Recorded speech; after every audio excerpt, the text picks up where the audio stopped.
Hollywood highlight presenting the seeding. कहानी है वडम नामी एक आदमी की जो एक फोटोग्राफर है। वह एक सुनसान सिटी में आया है क्योंकि उसे आज होने वाले पूरे सूरज ग्रहण की पिक्चर्स लेनी थी। सड़क खत्म होने के बाद इसमें उसे परफेक्ट पॉइंट ढूंढने के लिए काफी चलना पड़ता है। सूरज ग्रहण से पहले वह अपना सेटअप लगा चुका था। सूरज ग्रहण की पिक्चर्स लेने के बाद उसे शाम होने से पहले पहले इस सिटी से बाहर निकलना था।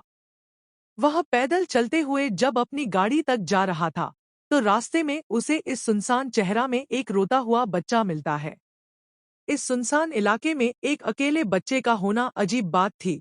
वेंडम इधर-उधर दिखता है, आसपास कोई इंसान नहीं था जिसे वो इस लड़के का साथी या फैमिली माने कि बच्चा किसी बड़ी मुसीबत में ना आ जाए। वडम उसे अपने साथ ले जाने का फैसला करता है। बच्चा उसकी कोई बात नहीं सुनता और आगे आगे बढ़ता रहता है। वडम पूछता है, ओ बच्चे तुम कहाँ जा रहे हो? जिस पर वह बच्चा जवाब देता है कि वहीं कहीं मेरे माँ बाप खो गए हैं और मैं उन्हें ढूंढने जा रहा होना चाहते हुए भी वेनम को इस बच्चे का पीछा करना पड़ा था। वह बच्चा वेनम को उसकी कार से कई किलोमीटर उल्टी डायरेक्शन मिलाकर छोड़ देता है और हंसते हुए बिना उससे कुछ कहे वहां से भाग जाता है। वडम यह बात समझ गया था कि यह बच्चा किसी चाल के तहत उसे यहाँ लाना जा रहा था, पर अब आगे विंडम के साथ क्या होने वाला था वो यह नहीं जानता था। वह हर हाल में शाम होने से पहले तक अपनी गाड़ तक पहुंचना जा रहा है, पर वो यह भी जानता है कि जितनी दूर वो आ चुका है, वो जितना भी चले रात हो ही जाएगी और अंधेरे में वह इस सहरा में भटक जाएगा और उसके साथ यही हुआ था। रात काफी हो चुकी थी और वो खो चुका था। वो अब यहाँ एक पत्थर के नीचे रात गुजारने का फैसला करता है और थोड़ी ही देर गुजरने के बाद बंड अप को करीब ही कहीं से कुछ आवाजें आती हैं। उन आवाजों का पीछा करने पर वह एक थाई में पहुंचता है जिसकी गहराई पे एक घर था। वहां बंधी एक रस्सी की सीढ़ी का सहारा लेते हुए वडम उस घर तक पहुंच चुका था। वो घर का दरवाजा नॉक करता है। उसे मदद की जरूरत थी, लेकिन जब अंदर से कोई जवाब नहीं आता तो मजबूरन वेंडम को जबरदस्ती इस घर के अंदर आना पड़ा है। अजीब बात थी, किसी अनजान इंसान के अंदर आने पर भी यह औरत बिल्कुल नहीं घबराई थी। वो अपने काम में मगन रहती है। वेंडम उससे कहता है कि मैं यहाँ खो गया हूँ और मुझे फोन की जरूरत है। क्या आपका फोन मुझे मिल सकता है? यह औरत कोई जवाब नहीं देती और उसके सामने खाना रख देती है। वेंडम यहाँ उसे अपनी कहानी सुनाना शुरू करता है और कहता है कि मैं एक बच्चे की मदद करना चाह रहा था लेकिन उसने मुझे धोखा दिया। इन सभी बातों के जवाब में कि लड़की उसे कहती है कि काफी रात हो रही है, तुम्हें सोना चाहिए। विंडम भी खामोश होकर सोने चला जाता है, जिसके बाद ही लड़की वेंडम के सामने ही कपड़े चेंज करती है और खुद सोने चली जाती है। सुबह जब वेंडम उठा तो वो लड़की सो रही थी। वेंडम उसके घर कुछ पैसे रखकर यहाँ से जाने के लिए जब बाहर निकलता है तो देखता है कि जिस सीढ़ी के जरिए वो इस खाई में आया था वो सीढ़ी यहाँ थी ही नहीं। यह जगह काफी गहराई में थी। चारों तरफ बड़े बड़े गर्म पहाड़ थे और यहाँ से बाहर निकलने का और कोई रास्ता नहीं था।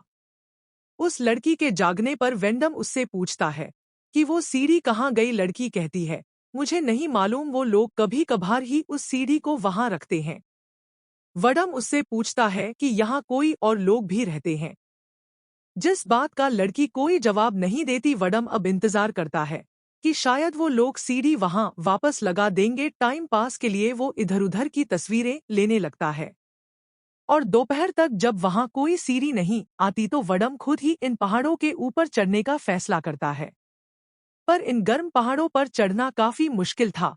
मजबूरन उसे दूसरी रात में यही गुजारनी पड़ी। अगले दिन भी जब वहां कोई सीढ़ी नहीं मिलती तो वेंडम अलीना नामी इस लड़की से एक कपड़ा और एक हथौड़ी लेकर इन पहाड़ों के ऊपर चढ़ने की कोशिश करता है। इस मर्तबा वो काफी हद तक कामयाब भी हो चुका था कि तभी ऊपर कुछ लोग आते हैं। वो लोग ऊपर से वेंडम के ऊपर एक मरी हुई मुर्गी फेंकते हैं, जिसकी वजह से वडम डिसबैलेंस होकर नीचे गिर जाता है। इतनी ऊंचाई से गिरने की वजह से वो बेहोश हो चुका था। पूरा दिन वो वहीं पड़ा रहा और रात में जब उसे होश आया तो उसने देखा कि हथौड़ी उसके पाँव में लग चुकी है। पूरा दिन छोड़कर इस वक्त पर वेंडम को दर्द से चिल्लाता देखकर अलीना उसकी मदद को आती है। वो उसके पाँव से हथौड़ी निकालकर उसको पट्टी बांध देती है और ऐसे वडम और 2 दिन के लिए यहीं पर फंस जाता है। 2 दिन बाद वह दोबारा यहाँ से निकलने की कोशिश करता है, पर इस मर्तबा भी सीढ़ी पहाड़ों पर नहीं थी। वो जोर जोर से चिल्लाता है और कहता है कि अगर कोई ऊपर है और मुझे सुन रहा है तो मेरी मदद करे। उसके चीखे सुनकर एलिना भी बाहर आती है। वो एलिना से पूछता है कि आखिर कौन हो तुम और मुझसे क्या चाहते हो। एलिना घबराते हुए वनम से कहती है कि मैं तुम्हारा ख्याल रख सकती हूँ, मैं तुम्हें खाना दे सकती हूँ। वडम कहता है, मुझे खाना नहीं चाहिए, मुझे बस अपनी जिंदगी में वापस जाना है। अलीना यहाँ वेंडम के करीब आने की भी कोशिश करती है, फिर वेम उससे दूर चला जाता है और तभी वहां ऊपर कुछ लड़के उसे देखकर कहते हैं, वो लड़के तुम मदद के लिए चला रहे थे, बताओ तुम्हें क्या चाहिए। इन्हें देखकर डन बहुत ज्यादा खुश होता है और कहता है, मुझे बस रस्सी चाहिए जो मुझे यहाँ से निकाल ले। ये लड़का उसे ये कहकर यहाँ से चला जाता है कि मैं रस्सी ढूंढ कर लाता हूँ, तो मेरा यहाँ इंतजार करना। वेंडम बहुत खुश था, उसे एक उम्मीद नजर आई थी। कुछ देर बाद रस्सी भी उसको दे दी जाती है। वो लड़की वेंडम से कहते हैं कि इस रस्सी को अपनी इर्दगिर्द अच्छे से लपेट लो। वडम भी उसे अपनी इर्दगिर्द अच्छे से बांध लेता है और वो लड़के उसे ऊपर की तरफ खींचना शुरू करते हैं, लेकिन दरमियान में ही इन लड़कों ने वडम को ऊपर खींचना बंद कर दिया था। अब वो वेंडम को रस्सी से बुरी तरह झुला रहे थे। विनम जोर जोर से चलाता है कि रोक दो मुझे, ऐसा ना करो, और वो लोग उसकी कोई बात नहीं सुनते और फिर एक पॉइंट पर वडम एक पहाड़ी से टकराकर बेहोश हो जाता है। तब अलीना आकर इनसे इनकी लैंग्वेज में बात करते हुए कहती है कि उसे छोड़ दो। अब बच्चे उसे नीचे गिरा देते हैं। वडम को जब होश आया तो वो एलिना के बेड पर था। वो दोबारा यहाँ से बाहर जाने के लिए खड़ा हो जाता है। उसके जख्म अभी भरे नहीं थे, वो आगे जा नहीं पाता और वही जमीन पर लेट जाता है। इस वक्त पर एलिना उसके पास पास आती है और उसे समझाती है कि वह इतनी आसानी से यहाँ से नहीं निकल सकता, जितना जल्दी हो सके वह अपनी किस्मत को कबूल कर ले। अब उसे यही रहना पड़ेगा। वडम, जिसे भी यह बात समझ आ गई थी कि वो इतनी आसानी से यहाँ से नहीं निकल सकता, वो एलिना की बात मान लेता है। दिखाया जाता है कि कुछ ही दिनों में ये दोनों फैमिली की तरह एक साथ रहने लगे थे। वो बच्चे जिन्होंने वडम को यहाँ फंसाया था, वो थोड़े थोड़े अरसे के बाद इनकी जरूरत की चीजें इन्हें दे दिया करते थे। अलीना वेम के लिए खाना बनाती, उसके कपड़े धोती, उसका सारा काम करती, जबकि वेल्टम ने यहाँ पर सब्जियां उगाने का काम शुरू कर दिया था। पर इस सब के बावजूद भी वनम को एक उम्मीद बाकी थी कि वो यहाँ से बाहर चला जाएगा। और फिर एक दिन लड़कों ने सामान के साथ इनको अल्कोहल भी दी, जिसका इस्तेमाल रात में वनम ने काफी किया और नशे की हालत में उसे पता ही नहीं चला कि कब वो अलीना के काफी करीब आ गया। खैर, अगला दिन होता है और आज भी दोबारा यहाँ से निकलने की कोशिश में लग जाता है, लेकिन रास्ता तो कोई था नहीं। पर आज एक उम्मीद की किरण उसके लिए आई थी। एक लड़का उससे बातें करता है और उसे कहता है कि मैं पढ़ना चाहता हूँ, क्या आप मुझे पढ़ा सकते हैं।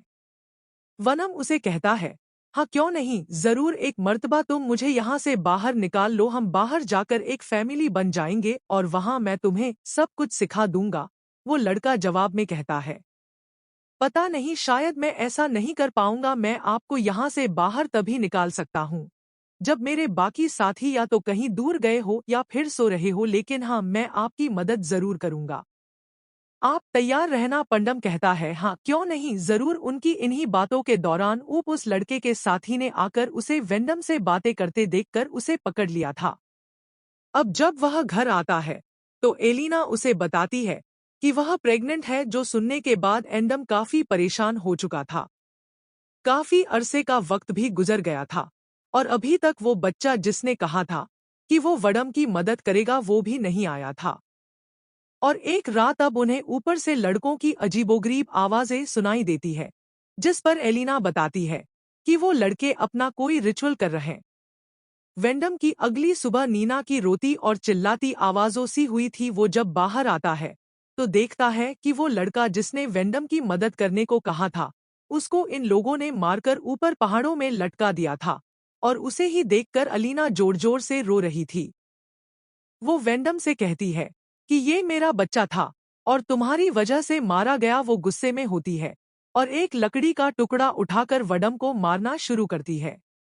वो वडम को इतना मारती है कि वो बेचारा बेचान हो गया था, जिसके बाद एलिना ने उसे एक पिंजरे में कैद कर दिया। महीने तक वो इसी पिंजरे में कैद रहा। एलिना उसे खाना और पानी दे देती थी, जिसे वह जानवरों की तरह खाता था। इतना अरसा गुजरने के बाद एक और उम्मीद वडम के लिए जागी थी। उसे खाई के ऊपर एक लड़की नजर आई थी, जो वडम को इस पिंजरे में बंद देखकर भी हैरान हो रही थी। वडम उससे मदद मांगता है और उसे यहाँ से निकालने को कहता है। ये लड़की भी फौरन उसकी मदद के लिए किसी को लेने जा, लेकिन कुछ ही देर में ऊपर वो लड़के जिन्होंने वेंडम को यहाँ कैद किया हुआ था, वो उस लड़की को भी पकड़ लेते हैं। एक लड़कों ने वडम के सामने ही उस लड़की का मर्डर कर दिया था और इसके बाद वडम यह समझ जाता है कि वह कभी इस जहन्नम से बाहर नहीं निकल पाएगा। कुछ दिन गुजरते हैं और वेंडम को एक दिन जिस देखकर वेंडम यह अंदाजा लगाता है कि यहाँ एक पूरा कबीला रहता होगा। अलीना के पास भी कुछ दिनों में एक बेबी होने वाला था। वडम अलीना से कहता है कि ऐसे वक्त पर तुम्हें मेरी जरूरत पड़ सकती है, तो मुझे बाहर निकालो, मैं तुम्हारी मदद करूंगा। लेकिन अलीना यह कहते हुए उसे मना कर देती है कि नहीं, मैं सब कुछ खुद संभाल लूं, कि मैं पहले भी यह काम कर चुकी हूं।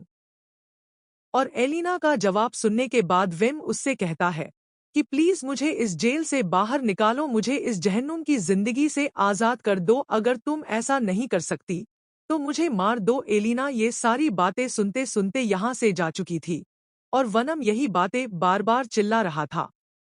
कुछ दिन के बाद दोबारा एलिना वनम के पास आती है। वो उसका पिंजरा खोलकर उससे कहती है कि प्लीज मेरी मदद करो, मैं मुश्किल में हूँ। वेनम ना चाहते हुए भी उसकी मदद को बाहर आ जाता है, लेकिन वो खुद भी इतने दिन इस पिंजरे में रहने की वजह से ठीक से चल नहीं पा रहा था। आज वनम देखता है कि वो सीढ़ी यहाँ पर मौजूद थी, जिसके जरिए वो यहाँ से बड़ी आसानी से निकल सकता था, पर वो अपने आप को आज़ाद करवाने से बेहतर अलीना की मदद करने को समझता है। अलीना के पास एक बेटा पैदा हुआ था, जिसे देखकर कि दोनों ही बहुत ज्यादा खुश थे। इस बच्चे के पैदा होते ही ऊपर से वो लड़के जिन्होंने वेम को यहाँ कैद किया हुआ था, वो सब नीचे उतर कर आते हैं और बहुत ही बेदर्दी से वनम का गला काटकर उसे मार डालते हैं। और फैंडम की लाश वही बड़ी आज तक सड़ रही है, जिसे दिखाते हुए यह कहानी यहाँ खत्म हो जाती है।